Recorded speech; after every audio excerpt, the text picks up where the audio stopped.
রাজধানীর মতিঝিলে ইসলামী ব্যাংক প্রধান কার্যালয়ের সামনে গোলাগুলির ঘটনা ঘটেছে। এতে 6 ব্যাংক কর্মকর্তা গুলিবিদ্ধ হয়েছেন। সকাল 10টার দিকে মতিঝিলের দিলকুশায় এ ঘটনা ঘটে। ব্যাংকের কর্মকর্তারা জানান, সকালে বৈষম্য বিরোধী ব্যাংক সমাজের ব্যানারে জামানতবিহীন বেনামি ঋণ কেলেঙ্কারির প্রতিবাদ জানিয়ে বিক্ষোভ শুরু করেন তারা। এ সময় এস আলম গ্রুপের কর্মকর্তা সহ শতাধিক মানুষ অস্ত্র নিয়ে তাদের উপর হামলা করেন। এলোপাতারি গুলিতে আহত হন ব্যাংকের গোডাউন গার্ড ডিজি শফিউল্লাহ, কর্মকর্তা মামুন, আব্দুর রহমান সহ অন্তত 6 জন। তাদের মধ্যে 3 জনের অবস্থা গুরুতর বলে জানা গেছে। পরে কর্মকর্তারা পাল্টা ধাওয়া দিলে হামলাকারীরা পালিয়ে যায়। এদিকে এই ঘটনার সঙ্গে যারা জড়িত তাদের বিরুদ্ধে কঠোর ব্যবস্থা নেওয়া হবে বলে জানিয়েছেন অর্থ উপদেষ্টা ডক্টর সালেউদ্দিন আহমেদ।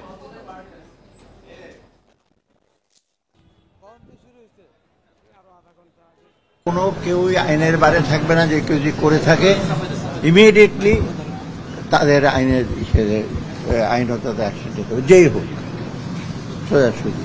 কারণ কে করেছে না করেছে এটা আপাত দৃষ্টিতে যেটা করে থাকে। আমি তো এককালে ম্যাজিস্ট্রেট ছিলাম, ধরপাকড় তো আমাদের সময় তো কম করিনি আমরা। যে করেছে তাকে ধরে, তারপরে কে করেছে না করেছে, কিন্তু যারা ডিস্টার্ব ক্রিয়েট করেছে কেউ, নোবডি ইজ অ্যালাউড। সাবেক পররাষ্ট্রমন্ত্রী হাসান মাহমুদ তার স্ত্রী নুরান ফাতিমা, মেয়ে নাফিসা জুমায়না মাহমুদের ব্যাংক হিসাব জব্দের নির্দেশ দিয়েছে আর্থিক গোয়েন্দা বিভাগ। রোববার এই নির্দেশ সব ব্যাংক ও আর্থিক প্রতিষ্ঠানে পাঠিয়েছে Bangladesh financial intelligence unit BFIU।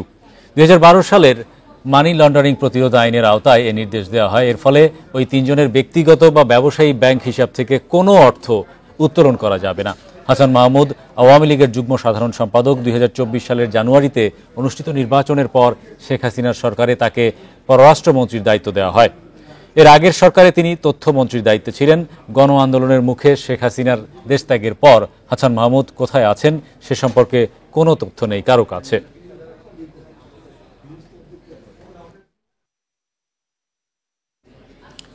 নিরাপত্তা ঝুঁকি বিবেচনায় ব্যাংক থেকে টাকা তোলার নতুন সীমা আরোপ করেছে বাংলাদেশ ব্যাংক। এতে চলতি সপ্তাহে একটি ব্যাংক হিসাব থেকে দৈনিক সর্বোচ্চ 2 লাখ টাকা তুলতে পারবেন গ্রাহক।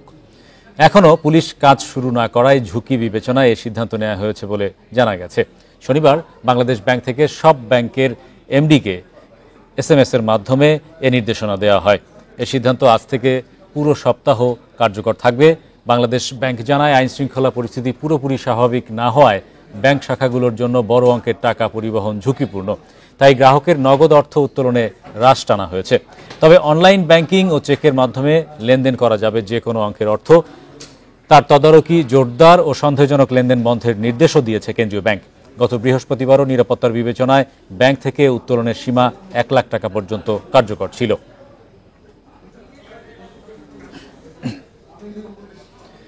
নতুন অন্তর্বর্তী সরকারের প্রথম কার্যদিবস আজ। সকাল থেকেই যার যার দপ্তরে কাজ শুরু করেন উপদেষ্টারা। সমাজ কল্যাণ উপদেষ্টা শারমিন মুর্শিদ, পরিবেশ, বন ও জলবায়ু পরিবর্তন উপদেষ্টা সৈয়দা রিজওয়ানা হাসান, মৎস্য প্রাণী সম্পদ মন্ত্রণালয়ের ফরিদা আক্তার সহ আরও কয়েকজন উপদেষ্টা সচিবালয়ে কাজে যোগ দিয়েছেন। গণমাধ্যমের কাছে তাৎক্ষণিক প্রতিক্রিয়ায় ফরিদা আক্তার বলেন, নিত্যপণ্যের দাম বৃদ্ধির কারণ চাঁদাবাজি, এটা কমাতে পারলে দাম নিয়ন্ত্রণে আসবে।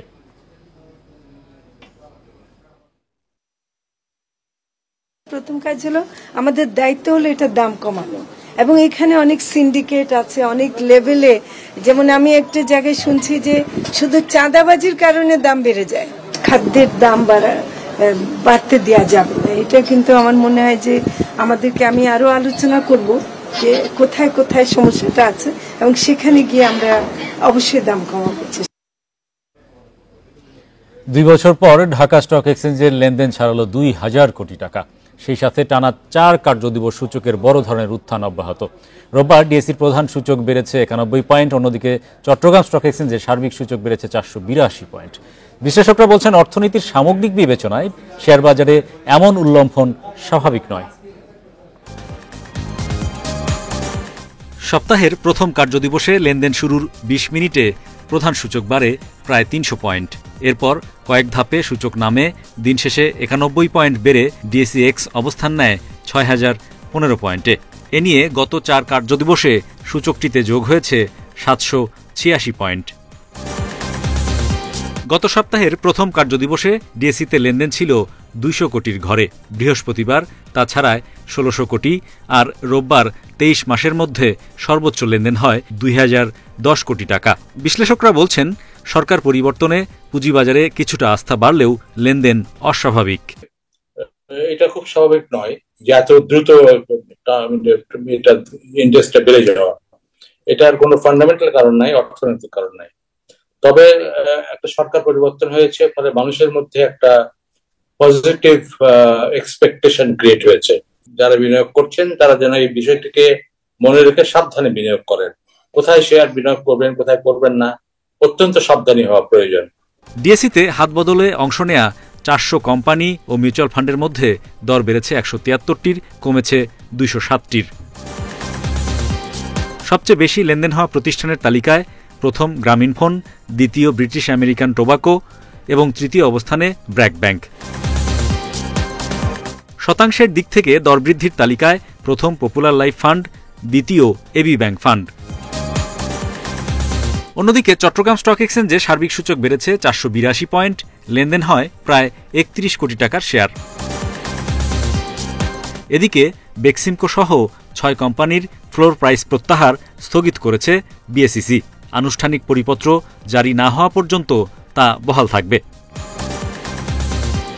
Hari Saha, independent news, Dhaka. এক সপ্তাহের মধ্যে দ্রব্যমূল্য ক্রয় সীমার মধ্যে না এলে বাণিজ্য মন্ত্রণালয়ের অধীন 13টি প্রতিষ্ঠানের প্রধানকে পদত্যাগ করতে হবে, এমন আলটিমেটাম দিয়েছে বৈষম্য বিরোধী ছাত্র আন্দোলন। রোববার রাজধানীর কারওয়ান বাজারে ভোক্তা অধিকারের সাথে মতবিনিময়ে আলটিমেটাম দেন তারা। বাজারে নৈরাজ্য বন্ধে শিক্ষার্থীদের সাথে রাখবে ভোক্তা অধিদপ্তর। নিত্যপণ্যের অস্বাভাবিক দামে অতিষ্ঠ সাধারণ মানুষ। সরকার পরিবর্তনের পর পণ্যের দাম নিয়ন্ত্রণে মাঠে নামে সাধারণ শিক্ষার্থীরা। এরই ধারাবাহিকতায় রোববার ভোক্তা অধিকার সংরক্ষণ অধিদপ্তরের কার্যালয়ে মতবিনিময় সভা হয়। এতে অংশ নেন বৈষম্য বিরোধী ছাত্র আন্দোলনের প্রতিনিধিরা। সভায় এক সপ্তাহের মধ্যে নিত্যপণ্যের দাম যৌক্তিক পর্যায়ে নামিয়ে আনতে বাণিজ্য মন্ত্রণালয়ে 13টি সংস্থাকে আলটিমেটাম দেয় ছাত্ররা। না হলে ওইসব সংস্থার কর্মকর্তাদের পদত্যাগ করতে হবে।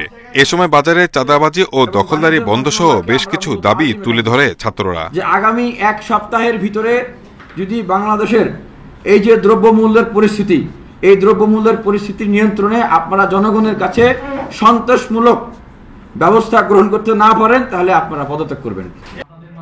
ভোক্তা অধিদপ্তরের মহাপরিচালক জানান, বাজার সিন্ডিকেট ভাঙ্গা এবং কর্পোরেট গ্রুপগুলো সহ অসাধু ব্যবসায়ীদের নৈরাজ্য বন্ধে শিক্ষার্থীদের নিয়ে কাজ করা হবে। তোমাদের যে সাহস, অকুতোভয়, সেই জায়গায় তোমরা দেশটাকে যে পরিবর্তন এনেছো, সেই পরিবর্তনের জন্যই আমরা তোমাদের সাথে কীভাবে কাজ করতে পারি সেটি আমাদের আজকের মিটিংয়ের মূল প্রেক্ষাপট। বাজার ব্যবস্থাপনার অনিয়মের নানা তথ্য ছাত্রদের জানানো হবে বলেও জানায় ভোক্তা অধিকার সংরক্ষণ অধিদপ্তর। Shahid Ahmed, independent news, Dhaka. এদিকে দেশের বিভিন্ন জেলায় শিক্ষার্থীদের নিয়ে বাজার মনিটরিং করেছে ভোক্তা অধিকার সংরক্ষণ অধিদপ্তর। সকালে কুমিল্লা নিউ মার্কেট এলাকায় বাজার মনিটরিংয়ে গিয়ে তারা বলেন, শিক্ষার্থীরা আইনি ব্যবস্থা নিতে না পারায় ভোক্তা অধিকার তাদের সহযোগিতা করবে। শিক্ষার্থীদের মাধ্যমেই জনসাধারণের সচেতনতা বাড়বে বলেও জানান কর্মকর্তারা। শরীয়তপুর, বিসিক, শিল্পনগরী ও শহরের 11টি বেকারিতে অভিযান চালানো হয়। এ সময় বেকারির মালিক ও কর্মচারীদেরকে স্বাস্থ্যকর পরিবেশে খাদ্য উৎপাদন করতে সচেতন করেন তারা। বরিশালেও বাজার মনিটরিং করেন শিক্ষার্থীরা।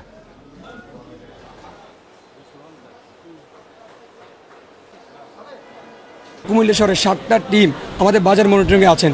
ইতিমধ্যে আমাদের প্রশাসন আমাদের সাথে যুক্ত হয়েছেন, আমাদের ছেলেদেরকে যথেষ্ট পরিমাণ হাতে কলমে প্রশিক্ষণ দিচ্ছেন। আশা করি আমাদের প্রশাসন আমাদের সাথে থাকবেন। বেকারিগুলোতে আছি তাদেরকে সচেতন করতে। আমরা চাই এই বেকারিগুলো থেকে সুস্থ এবং সুন্দর পরিবেশে যে খাদ্যগুলো তৈরি হোক এবং তা প্রক্রিয়াজাতকরণ হোক। গণমাধ্যমের সঙ্গে মতবিনিময় সভায় কথা বলছেন পররাষ্ট্র মন্ত্রণালয়ের উপদেষ্টা মোহাম্মদ তৌহিদ হোসেন। আমরা সরাসরি যোগ দিচ্ছি সেই ব্রিফিংয়ে। লিভিং পায় তাহলে কিন্তু তারা যে বিভিন্ন ধরনের অভিযোগ আসে যে তারা অনিয়ম করে, সেগুলি থেকে কিন্তু তারা সরে আসবে। কাজে এটা থাকবে আমাদের একটা অন্যতম বিষয়।